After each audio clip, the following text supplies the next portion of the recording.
Do you know what the largest organ is in your whole body?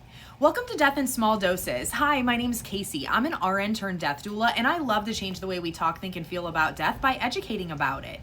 Your skin is the largest organ in your whole body. And as your body is winding down and your systems are slowly shutting down, your skin is usually the first organ to begin to fail.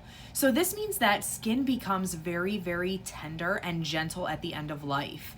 You can notice a lot of bruising and sometimes some flaking, or even the ability to tear pretty easily. But something else that happens very commonly at the end of life is pressure ulcers. A pressure ulcer can develop in just 4 hours or less of somebody sitting in the same position. Pressure ulcers develop over bony prominences. So think of your elbow. Your elbow is a bony prominence where you have bone and a very thin layer of skin. When somebody is at or nearing the end of their life, there's not a lot of collagen left to the skin, but there's also not a great layer of fat between the skin and the bony prominences.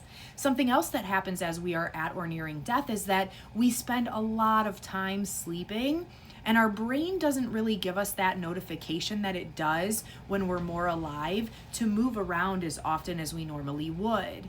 And so this means that people who are nearing death, who aren't eating as much, they aren't drinking as much, they don't have optimal nutrition and hydration, they are at higher risk for developing a pressure ulcer than a normal person like you or I would be.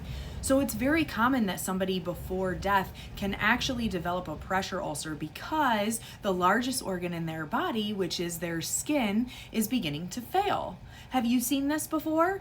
If you want to learn more about death or dying, make sure you give me a follow. I promise you'll never look at death the same way again.